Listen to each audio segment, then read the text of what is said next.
Welcome to my YouTube channel study platform. मैं हूं अहमद और आज अपन पढ़ने वाले हैं क्लास 9 का चैप्टर नंबर 4 जो कि है इसके मुतालिक फॉरेस्ट सोसाइटी एंड कॉलोनाइजेशन। जो कॉलोनियल रूल यहाँ पे ब्रिटिशर्स ने चलाया था इसके मुतालिक जहाँ पे हमने क्लास 8 के एनसीईआरटी हिस्ट्री में बात की थी, वहां पे मैंने आपको बताया था वर्निकुलर प्रेस एक्ट के बारे में। वहां पे मैंने आपको बताया था कि महात्मा गांधी ने क्या रोल प्ले किया।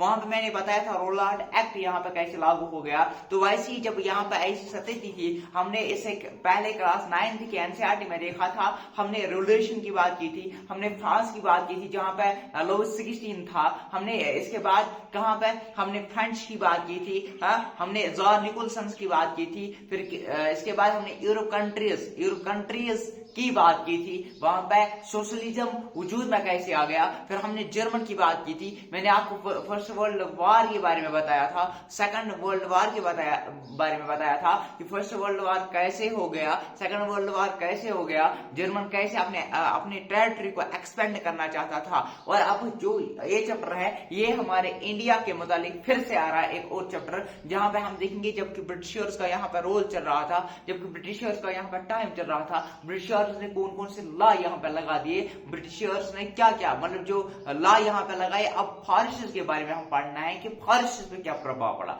फॉरेस्टर्स के लोगों पे जो वहां पे डिपेंडेंट थे टोटली, उन पे क्या प्रभाव पड़ा, उन पे क्या असर पड़ा, वो हम जानने की कोशिश करेंगे। और इसके अलावा हम थोड़ी सी बात करेंगे जावा जो इंडिया एशिया में प्रेजेंट है उसके बारे में थोड़ा सा हम बात करेंगे, चर्चा करेंगे। तो आइए देखते हैं पहले जो अगर हम बात करेंगे डिफॉरेस्टेशन की। डिफॉरेस्टेशन आपको पता है डिफॉरेस्टेशन किसे कहते हैं। डिफॉरेस्टेशन सिंपली जैसे किसी जगह पे कोई जब ट्री ही नहीं होगा एक पर्टिकुलर एरिया में, हम कहते हैं कि यहाँ पे जो ट्रीज है वो है ही नहीं, है कि नहीं, तो यहाँ पे कटिंग डाउन ऑफ ट्रीज उसको हम कहते हैं डिफॉरेस्टेशन। अब मसला ये है कि आज के दौर में तो समझ आता है डिफॉरेस्टेशन क्यों थी, क्यों है, मतलब प्रेजेंट में, क्योंकि इंडस्ट्रियल है वो उस टाइम पे क्या होती, उस टाइम के वजूहात हम देखेंगे, उनको हम जानने की कोशिश करेंगे। वाई डिफॉरेस्टेशन, जब यहाँ पे 1600 का दौर चल रहा था, जब हमें यहाँ पे 1700 का दौर चल रहा था, जब यहाँ पे 1800 का दौर चल रहा था, why there was a deforestation, why there was a need to cut trees, क्यों जरूरत पड़ी ट्रीज को कट करने की। अगर हम बात करेंगे 1600 में, अब यहाँ पे जब इनिशियल स्टेज था किसका, इस रूल का, मतलब जहाँ पे यूरोपियन कंट्रीज, यहाँ पे जब ये ब्रिटिशर्स यहाँ पे आए थे, जब उन्होंने स्टार्ट किया था रिवर कलकत्ता के अराउंड, इन्होंने यहाँ पे स्टार्ट किया था ट्रेड। अब उस टाइम की बात करेंगे, यहाँ पे 1/6 जो था, 1/6 क्या था, 1/6 था यहाँ पे फॉरेस्ट कल्टीवेशन लैंड, जो कि अभी 1/2 भी प्रेजेंट नहीं है। तो आप देखो 1600 की अगर हम बात करेंगे, यहाँ पे कल्टीवेशन थी 1/6, और जब पॉपुलेशन इंक्रीज हो गई, जब पॉपुलेशन इंक्रीज हो गई कल्टीवेशन इंक्रीज हो गई। और जब आपने देखा कि आगे आगे हम देखेंगे जब लोगों पे इतनी टेंशन आ गई, लोगों पे खाना मुहैया करना भी बहुत मुश्किल हो गया था, तो उस टाइम पे जब जहाँ पे कल्टीवेशन इंक्रीज हो गई, यानी कि फूड सप्लाई, पॉपुलेशन इंक्रीज हो गई, फूड सप्लाई की जो डिमांड थी वो इंक्रीज हो गई। अब यहाँ पे जो ब्रिटिशर्स थे उन पे जब यूरोप की अगर हम बात करेंगे, वहां पे क्या थे, वहां पे जूट, शुगर, कॉटन, यानी कि इनकी जो थी बहुत बड़ी मांग थी इंटरनेशनल मार्केट्स में, बाकी जब आउटसाइड इंडिया इन चीजों की, जूट की, शुगर की, इनकी जो मांग थी यहाँ पे। अब ब्रिटिशर्स क्या चाहेंगे, ये सारी चीजें यहाँ पे इंडिया में हमें मिल जाए, है कि नहीं। और ये भी ये चाहते थे कि जो ये as per the thought of the Britishers, they thought that कि जो फॉरेस्ट्स हैं ये अनप्रोडक्टिव हैं, यहाँ से हमें कुछ मिलता ही नहीं है। अभी हम आगे देखेंगे एक्चुअल में उनका ये मसला था कि जो फॉरेस्ट लैंड है वहां पे उनको टैक्स देगा कौन, टैक्स जब मिल ही नहीं रहा था, ये चाहते थे कि वो कल्टीवेट हो जाए तो हमें ज्यादा से ज्यादा टैक्स मिले, हम ज्यादा से ज्यादा यहाँ पे रूल कर पाए, हमारे पास ज्यादा से ज्यादा मुन्नी आ जाए। अब यही बता रहे हैं कि एक तो ये थी, एक तो काज ये था कि यहाँ पे जूट, शुगर कैन जो थे इंटरनेशनल मार्केट में बहुत अच्छे दामों में बिक रहे थे, तो इसीलिए ये चाहते थे कि ये जो है यहाँ पर कल्टीवेशन इंक्रीज हो जाए, डिफॉरेस्टेशन हो जाए। और दूसरी बात, ये जो स्लीपर्स हैं ट्रैक्स पे बिछाए जाते हैं, फॉर एग्जाम्पल अगर कोई रेलवे ट्रैक है, यहाँ पे क्या स्लीपर्स, और ये जो स्लीपर्स होते थे ये किसके बने होते थे, ये वुड के बने होते थे, ये जो है ये वुड के बने होते थे। और जो रॉयल शिप्स थे, जो रॉयल शिप्स थे उनके लिए, उनको नेवी रॉयल शिप्स के लिए उन्हें चाहिए थी टिम्बर, और वो टिम्बर के लिए भी उनको कट करने पड़ते थे, कट करने होते थे ट्रीज। अब ये सारी चीजें हैं जिनके लिए ये डिफॉरेस्टेशन कर रहे थे। और बताया जा रहा है, अगर हम ओका फॉरेस्ट इंग्लैंड की बात करेंगे, ये डिसअपियर हुआ था उस टाइम पे, जैसे इतनी ह्यूज यहाँ पे इन्होंने डिफॉरेस्टेशन स्टार्ट की थी। और अब ये सॉल्यूशन चाहते थे। अब ये सारी चीजें अब उनको नेवी फोर्स के लिए, रॉयल शिप्स के लिए, या इनको रेलवे ट्रैक्स के लिए, या इनको जो हमने बताया जूट के लिए, इन सब चीजों के लिए काट तो करने हैं ट्रीज। अब ये क्या सोच रहे थे, अब हम इंडियन फॉरेस्ट को कट करेंगे और यहां से सप्लाई करेंगे, फिर कहां पे, यूरोप में। ठीक, यहां तक क्लियर। अब यहाँ पे जब रेलवे एक्सपेंशन हो जाता है, जो मैंने अभी आपको समझाया, 1850 की अगर हम बात करेंगे, जहां पे रेलवे एक्सपेंशन हो जाता था, यहाँ पे स्लीपर्स की जरूरत होती है, स्लीपर्स की जरूरत होती है। और यहाँ पे बताया गया कि एक मील के लिए 760 to 2000 स्लीपर्स की जरूरत पड़ती है। 1850 की अगर हम बात करेंगे, मद्रास प्रेसिडेंसी जो है वहां पे 35,000 ट्रीज को कट किया गया। कितना? 35,000 ट्रीज को कट किया गया। और जो यहाँ पे प्लांटेशन थे, फॉर एग्जांपल टी है, कॉफी है, रबर है, इन सबों चीजों के लिए भी इन लोगों को क्या चाहिए, इन लोगों को काट प्लांट्स करने थे। अब यहाँ पे डेड्रिच बरंदस जो था, डेड्रिच बरंदस, अब ये first inspector general of India बनाया गया, और इसको ये सौंपा गया कि क्या करेंगे इस चीज को फुलफिल करने के लिए। तो इसने क्या किया, इसने लीगल सेक्शंस लगाए। इसने ये बताया कि जो भी इवन की जो लोग वहां पे कुछ लाएंगे फॉरेस्ट से, उनको पनिश किया जाएगा। इवन को ग्रेजिंग ऑफ एनिमल्स को बैन किया गया ये ब्रिटिश के दौरान। यानी उन लोगों को जो विलेज में रहते थे, उन बेचारों को अब खाना भी मैसर नहीं हो रहा था, क्योंकि इतने एक्ट्स लगाए थे, इतने जुल्म यहाँ पे किया गया था कि एनिमल्स को ग्रेजिंग करने का हक भी इन लोगों को नहीं मिल रहा था, ब्रिटिश गवर्नमेंट से नहीं मिल रहा था, ब्रिटिश गवर्नमेंट से। अब ये बता रहे हैं कि जब लीगल सेक्शन बताए गए, इंडियन फॉरेस्ट सर्विस 1864 में लाया गया, इंडियन फॉरेस्ट एक्ट 1865 में लाया गया, हाँ, जो देहरादून में 1809 की अगर हम बात करेंगे, यहाँ पे इंपीरियल फॉरेस्ट रिसर्च इंस्टीट्यूट लाया गया देहरादून में 1906 में, इंपीरियल फॉरेस्ट रिसर्च इंस्टीट्यूट। और यहाँ पे साइंटिफिक फॉरेस्ट्री का एक नाम दिया गया। यहाँ पे बताया गया कि हमें क्या करना चाहिए, हमें एक जगह पे सेम फॉरेस्ट कल्टीवेट करने चाहिए। फॉर एग्जांपल अगर हम दो जगहों की बात करेंगे, यहाँ पे डिफरेंट टाइप के फॉरेस्ट है, यहाँ पे कुछ डिफरेंट टाइप के हैं और कुछ सेम टाइप के हैं। अगर कम डिफरेंट टाइप के हैं, उनको काट के एक पर्टिकुलर टाइप के लगाए गए, है ना, एक सेम टाइप के लगाए गए, ताकि जो उनको यूरोप में जरूरत थी। अब यहाँ पे जब ऐसी स्थिति आई, तो ऐसे 1878 में इन्होंने क्या किया, इन्होंने 3 टाइप के फॉरेस्ट को डिवाइड किया। एक बताया गया रिजर्व फॉरेस्ट, दूसरा बताया गया प्रोटेक्टेड फॉरेस्ट, तीसरा बताया गया विलेज फॉरेस्ट। रिजर्व फॉरेस्ट क्या बताया गया, ये बताया गया कि ये बेस्ट फॉरेस्ट है। यहाँ पे लोगों को बताया गया कि अगर आपको फायरवुड के लिए लकड़ी चाहिए, अगर आप किसी चीज के लिए भी लकड़ी चाहिए हो, तो आप यहाँ पे जा सकते हो। प्रोटेक्ट और विलेज फॉरेस्ट के लिए आपको यहाँ रिजर्व फॉरेस्ट में जाने की कोई इजाजत नहीं है। अब लाइव्स ऑफ पीपल, अब जो लोगों पर क्या असर पड़ा, लोगों पर क्या प्रभाव पड़ा। Peoples want maximum forests, people क्या चाहते थे, पीपल्स को बहुत सारी जरूरत थी, पीपल्स को मेडिसिन भी चाहिए थे, पीपल्स को वुड भी चाहिए थी, पीपल्स को फायर वुड भी चाहिए थे, बिल्डिंग्स के लिए भी उनके लिए क्या होनी चाहिए, ट्रीज होने चाहिए। अब ये जब सारी चीजें उनके लिए होना चाहिए था, और तब क्या चाहते थे लोग, चाहते थे हमें वो फॉरेस्ट मिल जाए जो मिक्सचर्ड हो, जो क्या हो, जो मिक्सचर्ड हो। और यहाँ पे शिफ्ट कल्टीवेशन पे ये पहले ही जो ब्रिटिशर्स थे ये चाहते थे ये शिफ्ट कल्टीवेशन खत्म हो जाए, क्योंकि शिफ्ट कल्टीवेशन क्या होता था, एक जगह पे कुछ लोग क्या, एक कम्युनिटी रहने लगी, और यहाँ के जब यहाँ से चले जाने से पहले जब यहाँ की प्रोडक्ट कम हो गई, यहाँ पे शिफ्ट कल्टीवेशन किया, इस पूरे को जला दिया गया और दूसरी जगह पे वो कल्टीवेट करने लगे। अब यहाँ पे ये बता रहे थे कि ये एक एनवायरनमेंट के लिए भी क्या है, हार्मफुल है, ये किसके लिए है, एनवायरनमेंट के लिए और लोगों के लिए भी ये जो है ये हार्मफुल है, क्योंकि अब जो यहाँ पर दूसरी जो फसल होगी वो इतनी फुल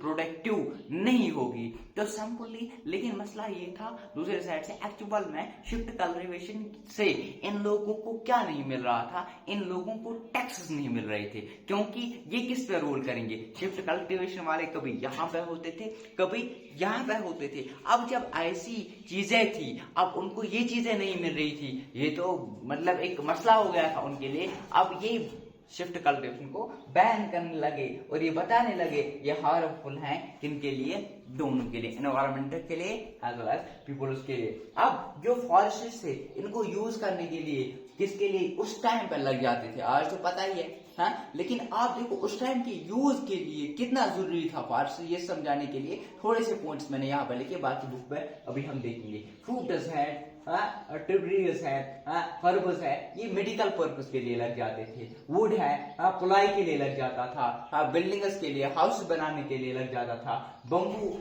ब्रिज के लिए लग जाता था, लीवर्स, डिस्पोजल पैलेट, कप्स के लिए लग जाते थे, रूप्स के लिए, पोर्टेबल वाटर बोतल्स के लिए, ऑयल जो यहाँ से फॉरेस्ट से ले रहे थे वो कुकिंग के लिए, यानी कि हर एक जिंदगी के सामान में आपको फॉरेस्ट की जरूरत थी उस टाइम पे।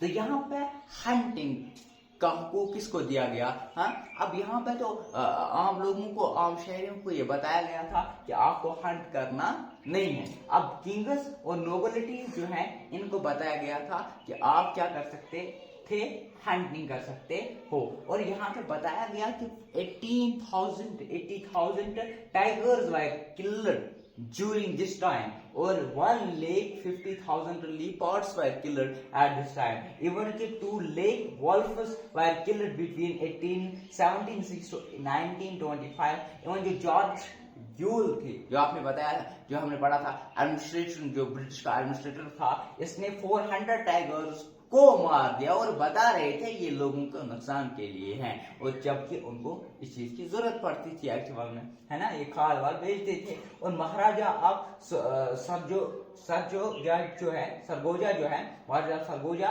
इसने 1,157 टाइगर्स को किल किया और 2,000 लीपर्ड्स को किल किया अप टू 1957। आप ये देख सकते हो, अंदाजा कर सकते हो, है हंटिंग के नाम पर क्या हो रहा था। अब यहाँ पे क्रिमिनल ट्रेड बनाया गया। अब जो लोग इसके अपोजिट हो रहे थे, अब जो लोग चोरी छुप के इन फॉरेस्ट में जा रहे थे, हाँ, किस लिए, लकड़ी लाने के लिए, मेडिसिन लाने के लिए, इनको क्रिमिनल ट्रेड का नाम दिया गया था।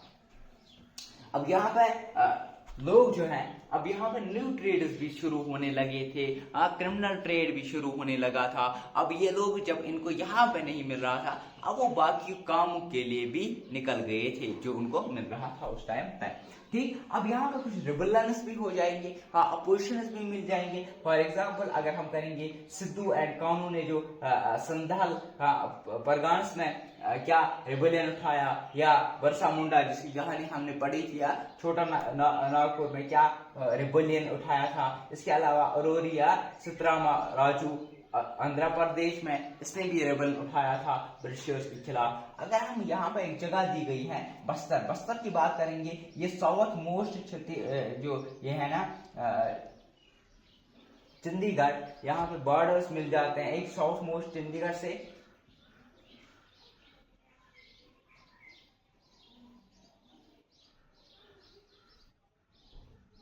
और यहाँ से बॉर्डर्स मिल जाते हैं अरुणाचल प्रदेश, उड़ीसा, महाराष्ट्र, और यहाँ पे नॉर्थ साइड से है प्लेन्स और साउथ साइड है गोदावरी प्लेन। अभी हम देखेंगे ये भी साउथ साइड से इसको गोदावरी प्लेन है। छत्तीसगढ़ यहाँ पे चंडीगढ़ की साइड से है, चंडीगढ़ पर नॉर्थ साइड से। अब यहाँ पे आप देखोगे अगर हम इसकी रिवर इंद्रावती की बात करें, रिवर इंद्रावती जो है ना ये इसके east to west across the east to west जो है ना ये लाई करता है किसको, बस्तर। बस्तर में अगर हम बात करेंगे यहाँ पर डिफरेंट कम्युनिटीज रहते हैं। यहाँ पे मारिया कम्युनिटी, मोरिया कम्युनिटी, गोंड्स, हाँ, इसके अलावा दुर्वास, इसके अलावा हाँ बथरास, इसके अलावा हलबस, ये कम्युनिटीज थे जो इस बस्तर में रहते थे। और अगर हम बात करेंगे इनकी बिलीव्स की, ये बता रहे थे कि जो ये कुदरत ने हमें दिया है, ये फॉरेस्ट जो है ये कुदरत की दी हुई एक तोहफा है और हमें इन रिवर्स के, इन पाउंडर्स के, इन फॉरेस्टर्स को क्या करनी चाहिए, हमें इनकी रिस्पेक्ट करनी चाहिए, है कि नहीं।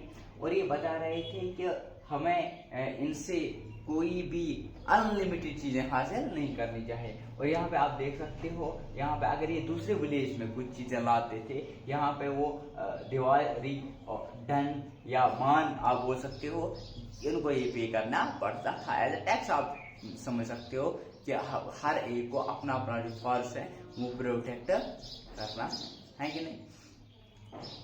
और यहाँ पे आप देखो जब इसकी चीजें हो गई, यहाँ पे फियर, एक डर सा पैदा हो गया था, असेंबल्स बनाए गए थे। दरवाज आप जो कांगर फॉरेस्ट थे, यहाँ पे इन्होंने असेंबली स्टार्ट किए थे। यहाँ पे कोई लीडर तो नहीं था, लेकिन गुंडा दौर जो नखानार था इसने स्टार्ट किया था। यहाँ पे एक 1910 में एरोज के यूज से बाजार को लूटे गए, स्कूल उसको, लेकिन 3 मंथ्स के अंदर अंदर ये भी सप्रेस ब्रिटिश ने किया। अब हम बात कर रहे हैं फॉरेस्ट ट्रांसफॉर्मेशन इन जावा, यानी इंडो एशिया। ये था इंडिया की कहानी जो हमने अभी तक पढ़ाई समझाई आपको। अब है forest transformation in Java. Indo Asia की बात हो रही है। इंडो एशिया में जैसे यहाँ पे ब्रिटिशर्स हमें रूल कर रहे थे इंडिया में, ऐसे ही इंडो एशिया में डच वाले रूल कर रहे थे। यहाँ पे जो जावा है ये फेमस राइस प्रोड्यूसिंग आइलैंड है। यहाँ पे 600 की बात करेंगे तो 3.4 मिलियन पॉपुलेशन थी। कलंगस ऑफ जावा जो थे ये सिकुलर फॉरेस्ट कटर थे और शिफ्ट कल्टिवेटर्स थे। और अगर हम साइंटिफिक फॉरेस्ट की बात करेंगे, यहाँ पे साइंटिफिक फॉरेस्टर्स भी यहाँ पे साइंटिफिक फॉरेस्ट्री का भी एक कंसेप्ट मिला था, है कि नहीं। जैसे इंडिया पे यहाँ पे क्या किया गया था, यहाँ पे बैन लगाया गया था, पुनिश किया गया था, ऐसे ही इन लोगों के लिए भी पुनिश किया गया था। और सामनस जो सामनस चैलेंज क्या है, 1890 में जो सनकुतो समिन था, हाँ ठीक है ना, सनकुतो समिन जो था, रद्दबटंग विलेज जो है वहां का रहने वाला ये बंदा ये बता रहा है कि जो वाटर है ये तो ब्रिटिशर्स ने नहीं बनाया, ये जो आयर है ये तो ब्रिटिशर्स ने नहीं बनाई, ये जो लैंड है ये तो ब्रिटिशर्स ने नहीं बनाया, डच वालों ने यानी ब्रिटिशर्स ने, या मतलब इन लोगों ने तो नहीं बनाई, या फॉरेस्ट इन लोगों ने नहीं बनाई, तो हम क्यों उनका मानेंगे, क्यों ये उनका तो थोड़ी है, जब इनका है ही नहीं तो ये क्यों रूल कर रहे हैं इन चीजों पे। और 1907 में 3000 लोगों ने यहाँ पे ज्वाइन किया था, यानी कि यहाँ पे जब भी ये लोग आते थे वो नीचे गिर के उनको यहाँ पे कोई काम ही नहीं करने देते थे ये लोग, ठीक। तो डच जो है, अब यहाँ पे अगर हम देखेंगे world war first, world war second, जब ऐसी स्थिति की तो डच वालों ने क्या किया था, इन्होंने बहुत पूरे एक एरिया जला दिया था, इसलिए कि जापानीज को ये ट्री ना मिल जाए, ठीक है ना, इसलिए इसने जला ही दिया था। और 1980s में अब गवर्नमेंट इस चीज पे क्या कर रहे हैं, इस चीज पे फोकस कर रहे हैं कि किस चीज पे फोकस कर रहे हैं कि अब हम इस चीज को प्रिजर्व करेंगे, अब हम इस चीज को क्या करेंगे, प्रिजर्व करेंगे। तो ये थी कहानी फॉरेस्ट सोसाइटी एंड कॉलोनाइजेशन। अब हम देखेंगे हमारी जो टेक्स्ट बुक है कंटेम्परेरी वर्ल्ड पार्ट 1, तो यहाँ पे हम देखेंगे जो वाई डिफॉरेस्टेशन, यहाँ से the disappearing of forest is referred deforestation जो हमने बात की है। लैंड टू बी इम्प्रूव्ड 600 में ऐसी थी 1/6, और फिर आहिस्ता now has gone up to 1/2 आज है प्रेजेंट में। पॉपुलेशन जो इंक्रीज हो गई है सेंचुरी से अब remorse of food went up तो peasant section democrat of cultivation colony forest and bank breaking new land. तो यहाँ पर ये चीजें हैं कि जो मैंने आपको बताया, ये सोच रहे थे 19th सेंचुरी में जो कॉलोनियल स्टेट है, ये समझ रहे थे कि जो ये हैं ये अनप्रोडक्टिव हैं और स्लीपर्स रेलवे के लिए एक्सपेंशन है। फिर हमने ये बताया था ईस्ट मील के लिए 1760 to 2000 स्लीपर्स की उनको जरूरत पड़ती थी, इसलिए ये जो हैं ट्रीज को कट करने की बहुत ज्यादा मांग में थे।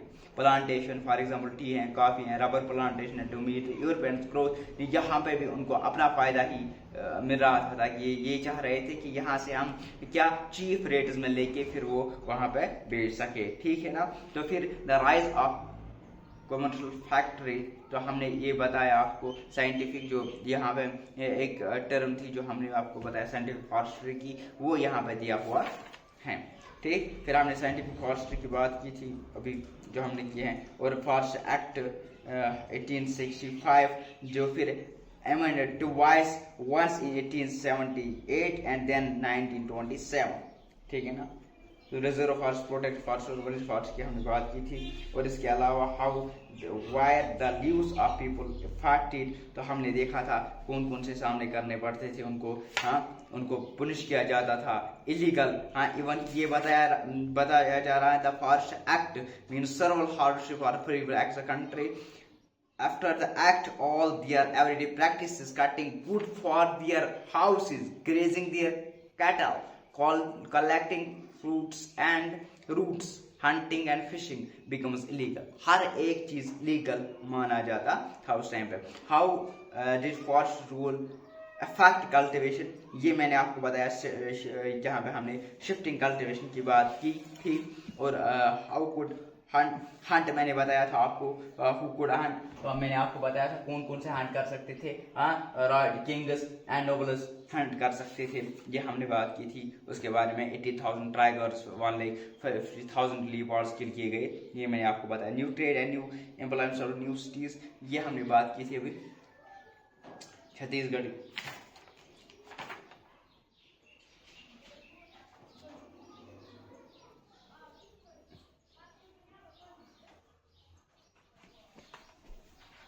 यहाँ पे मैं चंडीगढ़ मैंने बोल दिया था, यही मैं सोच रहा था छत्तीसगढ़ है यहाँ से।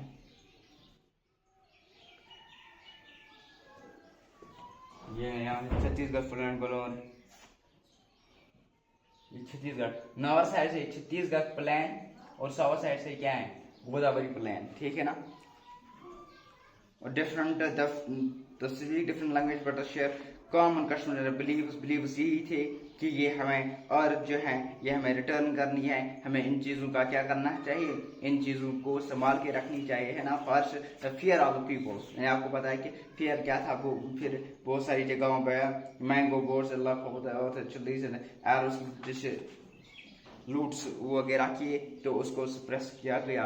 तो फिर हमने फॉरेस्ट ट्रांसफॉर्मेशन जावा, जहाँ पे हमने इंडो एशिया की the wood cut Java 10th scientific forestry, जहाँ पे हमने बात की है कि कैसे कैसे इन्होंने वहाँ पे भी वही किया जो इंडिया में भी कर रहे थे।